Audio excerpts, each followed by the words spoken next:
Welcome to Flicks Through Time. This is episode 3. We are talking blockbusters with my very special guest, Nate. We're going to have a big, long discussion about Star Wars, the nature of blockbusters, and how they've changed over the generations. Enjoy the show, and as always, spoilers ahead. Hello and welcome. And today we are talking about blockbusters across time. And I'm joined by Nate. Nate, thank you for joining me. Oh, thank you for having me. So, as always in the show, we talk about ideas, concepts, or genres, or filmmakers across time, but with a particular lens. And when we talk blockbusters, of course, that's incredibly general, generic, and vague. Yeah, I'd say, yeah. So we're going to be doing it in with a focus on the Star Wars films, and I'd just like to set the scope early. We mean the 3 Star Wars trilogies, not the spin-off, not the TV shows, Yeah, not how the many of those are there now? not the lunchboxes with Yoda's face on them, Yeah, not the Ewok movies from the 80s. the non-canon novels Yes. where Luke fights a diamond slug on an asteroid somewhere. Are you making that up? No, I think I've read that one. It's like Star Wars: The Crystal Star, I think. Really? Yeah, it's about Luke Skywalker. There's a religious sect that he. Yeah, The expanded universe, and all that is it lost was a in trip, time. man. Yeah, and it's all ashes in the wind now. It's gone. Deary me. Yeah. Why don't they make 46 movies about all of those? Cool. So, specifically the 3 trilogies, how they changed over time, and the question that I guess will be guiding us is how do they represent blockbusters of their time? And the logical place to start is with the first film, which was later known as Episode 4, A New Hope, but originally just Star Wars. Yeah.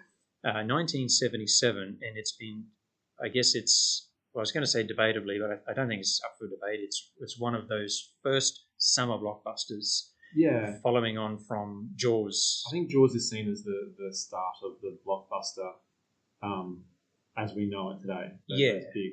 Yeah. I mean, there's always been, to use a looser term, there's always been blockbusters in the sense of big, expensive movies. Yeah.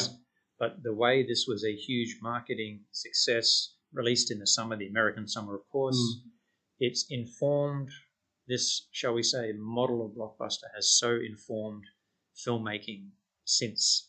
Yeah. It's so prevalent, and of course what Hollywood does, people follow, or in the case of the summer blockbusters, some avoid. You don't want to compete necessarily. Yeah. So it's informed a great deal. But Star Wars felt like a success out of nowhere because I still to this day don't understand why it was an instant overnight hit, because it felt like it came from nowhere. Yeah, there had been schlocky science fiction coded movies before Star Wars, and none of them got this kind of cultural traction that Star Wars had. And I don't know either. I don't know if anybody has a definitive answer. Like, the argument is like the special effects were cutting edge, and they absolutely were.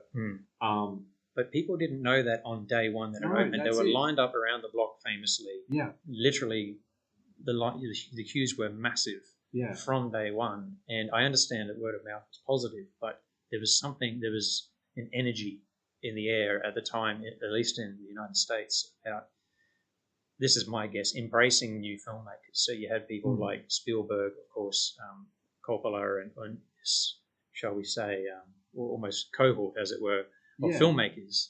And I don't know, there just seemed to be a hunger for something new. Oh, let's try this new thing. Yeah. So maybe that was it. I don't know. I could believe that to a point. It seems like a big ask for the American public to embrace visionary directors. Yeah, but that's me in 2025 saying that. Like, I wouldn't trust the American public to look after a goldfish at this point, let alone like an artistic medium. Yeah. So I don't know. It could be because we're so far removed from that American zeitgeist now. It could be that Harrison Ford was really attractive, and that kind of sold it. Yeah. I don't. It could be the poster looked cool. There's so much. The poster did look pretty cool. Yeah. So maybe it's a perfect storm. Maybe it's not any one thing. It was the right movie at the right time. I guess that's the thing. Just to pull out for a moment too is we post World War II, the massive changes around Hollywood with things like new legal requirements for breaking up the studios and all this sort of stuff. And it took a while for it all to fall over throughout the 50s and such, but the 60s was very much what are we doing, rebuilding. So in the 70s, in the early to mid 70s, it's still very much this sense of this upward momentum, but no one really knew where it was going. No. So the idea that a shark movie became the biggest film of the summer, and keeping in mind just before that, things like The Exorcist and Texas Chainsaw Massacre, horror movies, and especially Texas Chainsaw Massacre, cheap horror movies were huge films. So that's why I'm saying maybe there was this sense of embracing new things, but again, we're far enough removed, it's hard to say. Yeah. But I guess the bigger question is, why did it stick around? And you mentioned special effects just before, and I think that's got to be a part of it. Yeah. And when I, jumping ahead a little bit here, but in 1997, of course, were the special edition versions. When 97? 97. Yeah.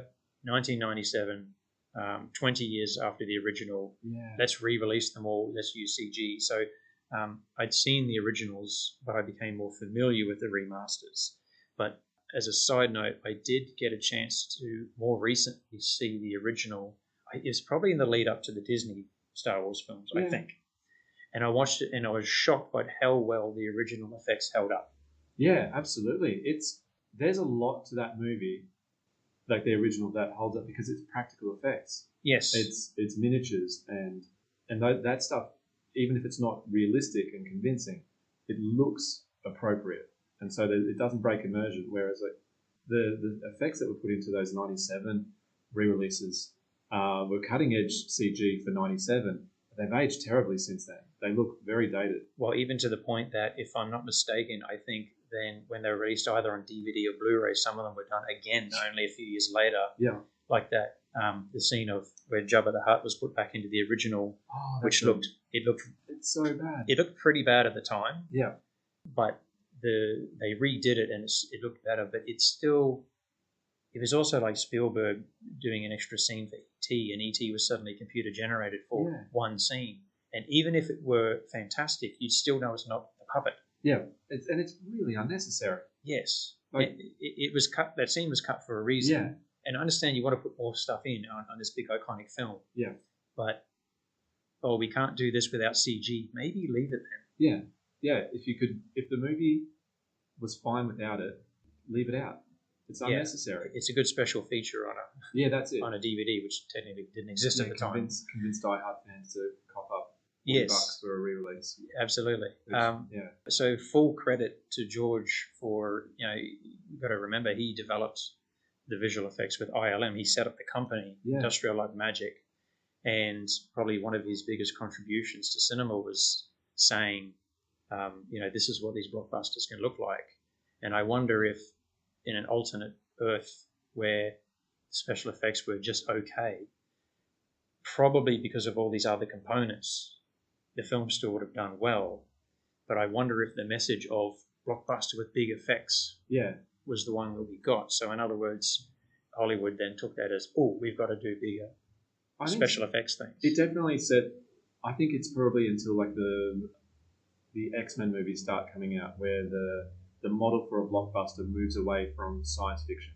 And like Star Wars is not necessarily science fiction. It's fantasy with spaceships. Yes. But in terms of getting effects on screen, science fiction is a really good excuse to do weird stuff on screen. And I think it was from like 77 through till, maybe when we start getting the Marvel Cinematic Universe in the mid-2000s, before science fiction started losing that podium spot, or the number one spot to comic books. That's probably a good point. There were a lot of 80s movies that were ostensibly Star Wars rip-offs. Like Roger Corman did a few famously, but a lot of mid-tier budget things with tens of millions thrown at them. Yeah. And of course, David Lynch's Dune, which came out, of course, in 1984. So it was in production as, just for timeline here, in case people don't know, but Star Wars, this was back when we took time between movies. 77, 80, 83. So you had about 6 years to get this trilogy. Yeah. So then, of course, you see the first Star Trek movie, you see Close Encounters of a Third Kind, you see E.T. Yeah. So, of course, sci-fi, as you say, was the rage, and you'd have to say that the first Star Wars is what drove absolutely. And it's looking back on it now, that movie is very much indebted to its Dune and its samurai movies. There's not a lot of originality. Like whenever people describe George Lucas as a visionary, he's like Tarantino. He's borrowing a lot from the things he loves. Yes. And that's great. That doesn't mean he's not a genius, because that movie was a nightmare to shoot. Yeah. The locations were hostile. He had to invent so much from scratch. Like, he worked so hard for that. No money. Yeah. Very low budget. Very stressful. So yeah, he kind of, not to undermine it, but like it is a movie that's heavily indebted to science fiction, even though. Yeah. I mean, we should say this is not a George Lucas bashing session. I think the internet's done that enough. But I mean, I guess for a little bit of context too, so maybe we should have said this at the beginning. Yeah. But for context, I grew up on the original trilogy, loved it as a kid, and partway through the prequels, I kind of disconnected. And I've watched a lot of the films, but I'm not a particularly big fan. So when I look back at the originals, especially with the first two, Star Wars and Empire Strikes Back, subverting what a sequel was so effectively. Yeah. Again, borrowing from a lot of other places, some of Frank Herbert's work. But I respect those films. I don't particularly care to sit down and watch Star Wars these days, but I certainly still respect those two films, and to an extent Return of the Jedi as well. So what's your history with it? Much the same, but I kind of, definitely I grew up watching, I think the first Star Wars movie I watched was Return of the Jedi. It was on while I was homesick with chickenpox. Oh, there you go. And so I watched that at about the age of 7 or 8. And so I didn't really understand the larger context of that movie amongst the trilogy. But that got me interested, and then sought out Star Wars and Empire Strikes Back and felt like adored them to bits. And then it was a few years before Phantom Menace came out, and I was very excited about Phantom Menace, that initial trailer where the Gungans emerged from the mist. I thought that was just incredible. That trailer, I should mention, was a very well put together piece of promotional material. It is. It sets a tone that the movie never achieves. But even I remember going to see Phantom Menace with friends and walking out of the theatre happy, like I'd enjoyed it, but it wasn't a universal, like it wasn't a complete victory for me. There was kind of a feeling in my stomach where I was like, there's parts of that I really did not like. There's parts of that I kind of like, I don't understand why that's there. I don't like the way this has been done. And even like as a kid, it's probably the first time I critically engaged with something to try and find out why I didn't like it. Well, why I didn't like it as much. And then I think a few months afterwards, The Matrix came out, and I forgot about Star Wars for a while. Still went and saw the prequels when they came out, but I was kind of under no illusions that they were good, cutting-edge, popular cinema. They were not there for me. That's interesting, because what do the prequels say, or are they in a little world of their own when it comes to what was happening around them? And, I mean, for context, so we're talking 99 for Phantom Menace, if I'm not mistaken. And, again, it was every 3 years after that. They were still doing that old model. Yeah. Because, of course, George Lucas was still at the helm here. He still had He'd sat back. He co-wrote the script for Empire Strikes Back and Return of the Jedi, and was on set, I think, as a advisor. Yeah, he did filming on Return of the Jedi for one of the units because it was falling behind. Okay. So one unit, so not the main unit, obviously, that was where the director was, but that was, we should also mention in between there was Indiana Jones.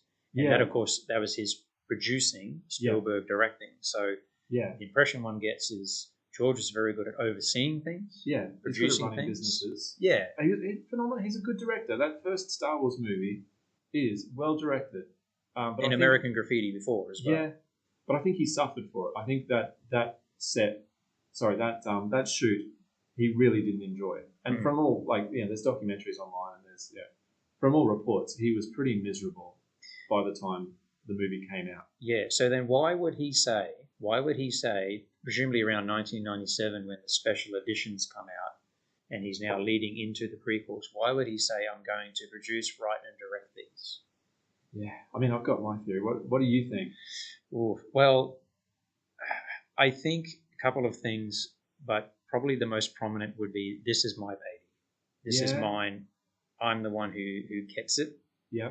And I wonder if there was any resentment about watching other people direct the previous films, Empire and Return of the Jedi.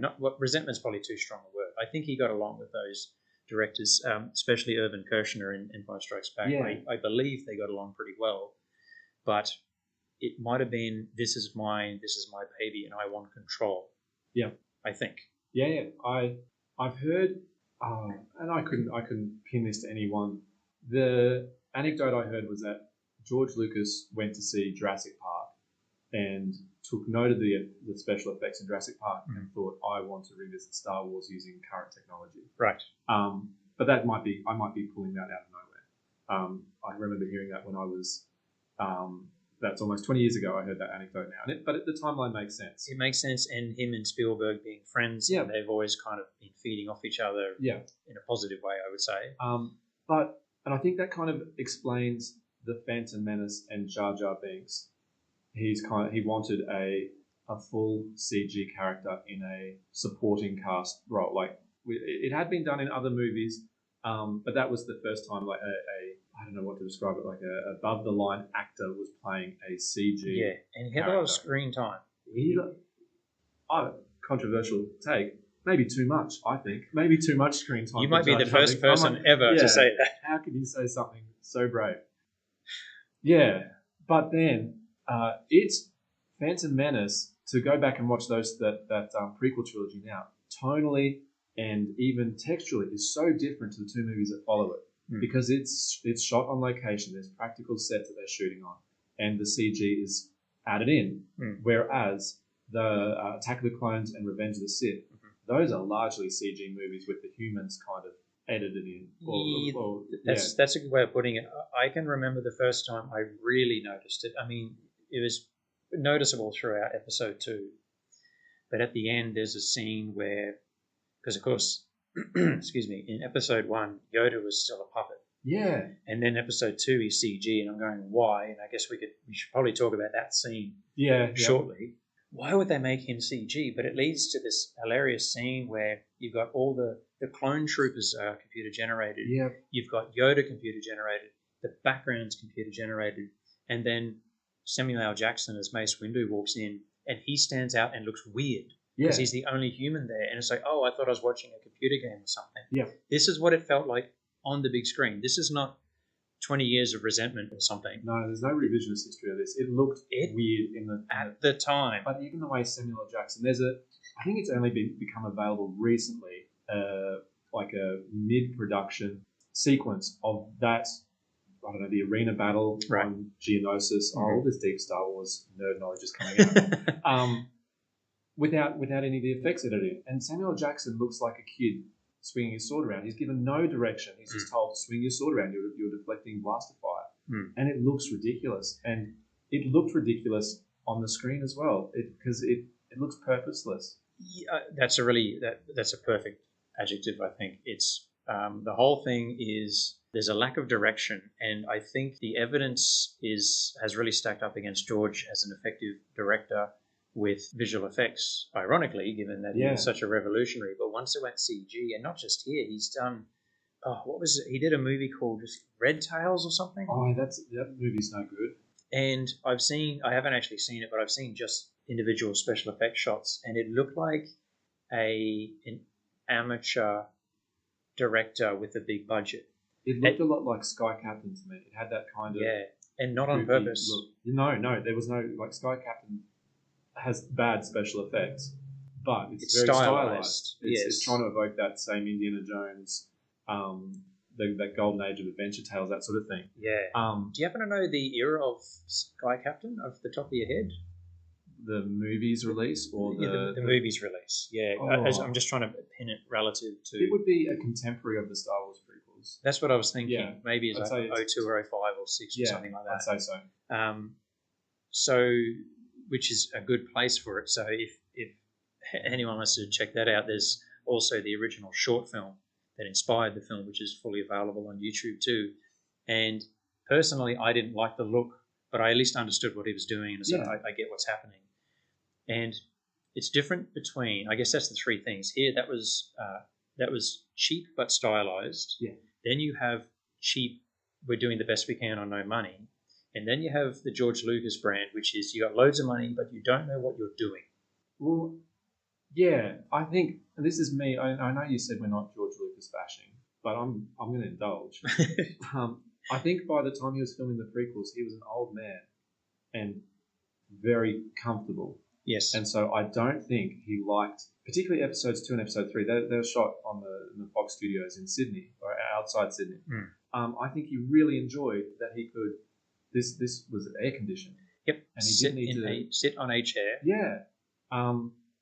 Not move around, not doing none of that kind of, and which is a shame because that's what he and all of those directors in the 70s like were doing, was like going on location. And like you mentioned Coppola as the Apocalypse Now film, like notoriously nightmarish. The documentary about the making of that film itself is worth checking out because I mean, you're talking about, I think he had a heart attack and the sets were wiped away. So I hear what you're saying, and you can understand why. Oh, absolutely. They would say, completely understandable. If you're a man, you're not 30 anymore, you're 60 or whatever they are by that point. Yeah, he's not going to go out into, well, I think he did occasionally go out into the deserts of Tunisia to film, but certainly not for extended periods of time. Correct.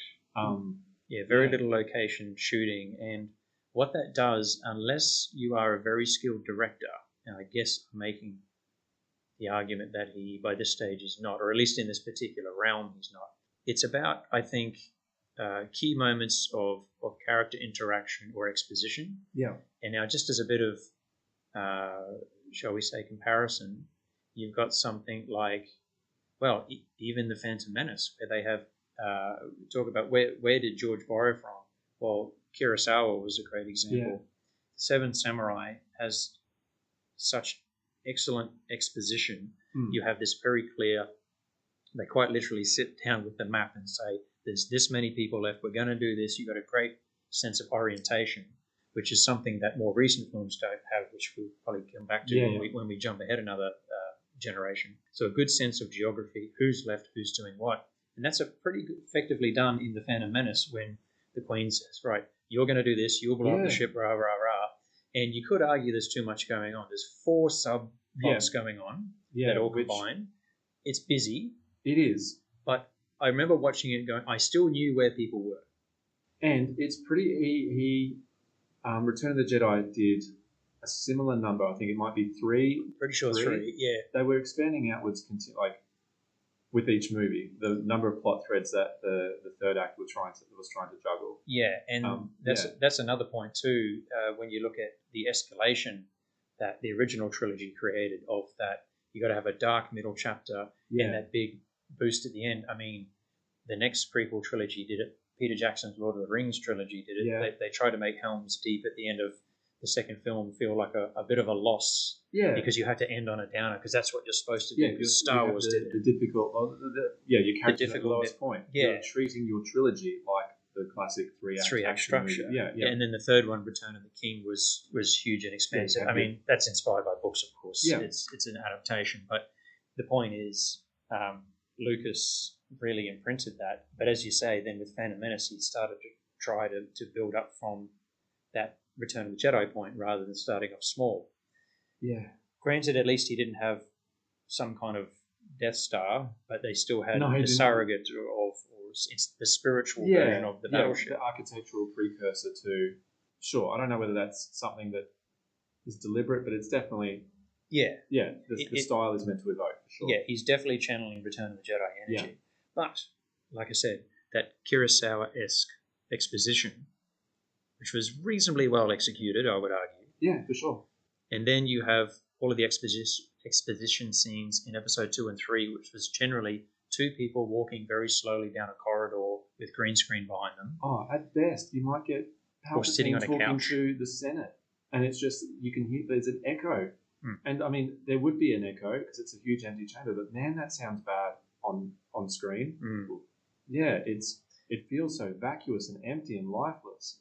That's a good way of putting it, because it doesn't feel like there's life when you only can see 1 or 2 people that you go, they're the ones I'm interacting with, I suppose. I think as well, there's a lot to those scripts. I think it's worth noting as well. To that point, he'd only written by himself the one Star Wars movie. And then he had written this entire trilogy, the prequel trilogy, by himself. And it does certainly, to watch, it does feel like nobody else has gone over these things before he's started shooting. Yes. He seemed to have this idea and just plowed ahead. I guess he wasn't being challenged by this point. But just so we're not bashing him completely, a couple of quick positives. Go on. What's interesting is that it is still auteur-driven. It's pretty unusual. At the time, we have Sam Raimi's Spider-Man films. You got Peter Jackson doing Lord of the Rings. It felt like the 70s again. We had these, those other two directors were horror directors. I mean, the helm of these massive movies. And those two trilogies were also quite well received at the time, generally speaking. I had a thought the other day, knowing I was going to talk Star Wars, and thinking of the prequel trilogy, and a comparison came to mind that I kind of, once I thought of it, it couldn't get it out. Get out of my head, and it's quite a bizarre one. But in terms of like a visual director who's exercising such total control of their sets and framing, and it would suffocate any performance. From because the actors don't have room to move because they've got to be in such precise places doing precise things. Where's Anderson? Where's Anderson? Like the time he was starting to make movies shortly before the prequel trilogy came out, but he is so exacting in his set design and his framing, which George Lucas is also, because he needs to dump a heap of CG into it. Yeah. But Wes Anderson is really good at getting good performances from actors. That's what I was about to say. Yeah. He is what do you call it? An actor's director or whatever that term is. Notorious for and George himself has said, I'm not great at directing people. Yeah. Well, then why are you directing these? But I think Wes Anderson is proof you can and probably should be doing both. Yes. Yeah. And if not, then give someone else the job. That's what a good producer does. Yeah. Put the right person in the right place. Before we move on to the next generation, I would like to mention, so auteur-driven, and it meant that he could explore these worlds a little bit more himself. So the idea that he says, I want to do Kashyyyk, the Wookiee homeworld, and expand the world, that's kind of interesting. Execution off, but I can at least get behind the ideas and some of the things he wanted to do. That's the advantage of the auteur. Yeah. Double-edged blade. You could not argue. I think for all of the prequel trilogy's faults, there's no argument to be made that they're not the sole product of George Lucas's vision. There's no studio interference there. I think my understanding is that before he started filming Episode 1, he had sold the rights to Mattel for all the toys, and the Phantom Menace at least is independently financed. Right. So he is not answering to anybody on as far as that film goes. Like he used the money from Mattel to make this movie. So he has total autonomy. He's doing whatever he wants. He's doing everything he wants. That's rare. It's so you would never have that, a movie that size being independently. Sorry, my Kiwi accent coming out. Independently financed. With I don't know, even during the 70s. So he was in an incredibly fortunate position. At least with I don't know whether that same arrangement held up for Attack of the Clones and Revenge of the Sith. Yeah, I'm not sure, but it's interesting, isn't it? Because we just talked about Peter Jackson, Sam Raimi, and they had a lot of leeway and independence, but they were still definitely studio driven. Sam Raimi with Spider-Man 3, he got done over with that. He got absolute, He got Venom. He got Venom. Yeah. That's a topic for another day. Yeah.